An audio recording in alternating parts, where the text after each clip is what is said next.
Hello, Professor Faltings. It's very exciting to meet you and congratulations on winning the Abel Prize 2026.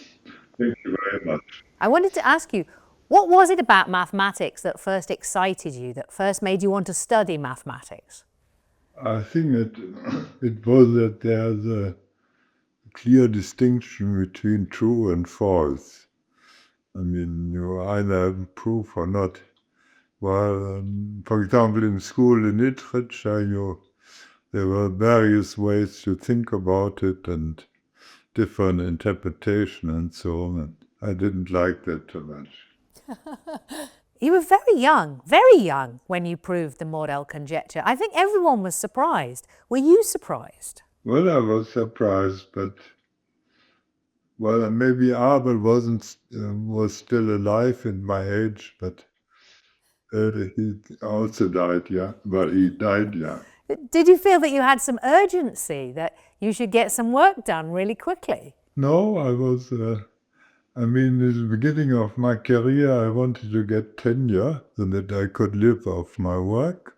And I got this, and then I suddenly got very lucky with the model conjecture. And since then, I'm sort of traveling first class in mathematics. What kind of impact does it have when you get such an amazing result so young? Because you were not even 30. Were you 30? No, when I proved it, I was 83, I was 28. People were surprised by the method you used to solve it. Did you set out to prove it, or were you looking for something else? Well, there was a friend of my advisor, Luc Spiro, who lived in Paris, and he had ideas about model. And I thought they sounded interesting, and I thought, well, I can work on it. Probably I won't prove it, but I will get something interesting out of it.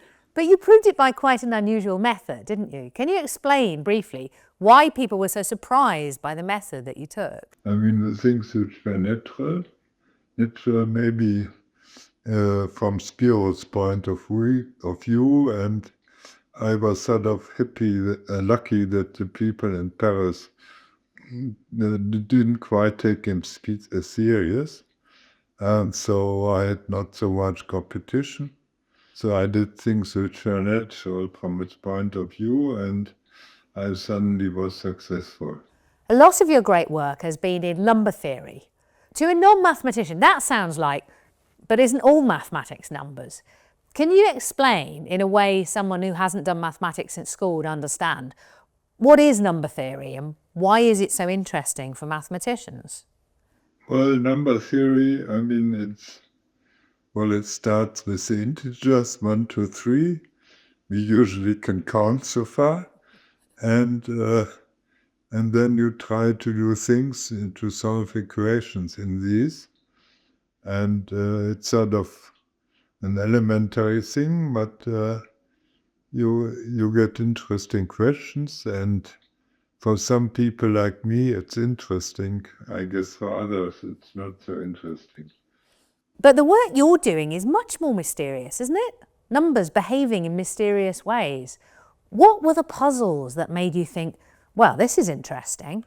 Well, mathematics has been done since centuries, and naturally things evolved, and sort of things which we do in school maybe are 300 years old or so, and naturally the theory has advanced. We are far away from the elementary things. Well, we had this old field of number theory, and it sort of has also certain romantic appeal, but there are, of course, other fields. You want to compute orbits of space vehicles and so on. You've been at the Max Planck Institute for a very long time. What does that enable you to do? What's special about being there? Well, being there is that you have a few obligations and besides doing research. So I could do this for a long time. Well, I did some teaching at the university here, because we have a good relation to the university, and also teaching is good for you because you have to talk with ordinary people and have to learn how they think and to explain things. So teaching without keeps you down to earth.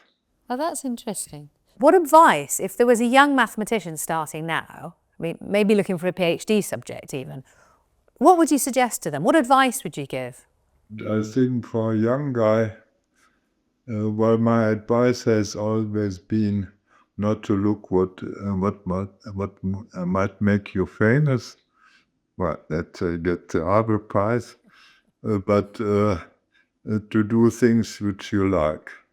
I mean, to choose a field which you like and find interesting and then work on this. So finally, you say you're left with the problems you couldn't solve. So what are the problems you're still working on? Degree of Weyl parametrization for elliptic curves. And well, I find it very interesting, but I don't get ahead. So that's my, as I said, you are left with the problems which you can't solve. Is it possible to solve?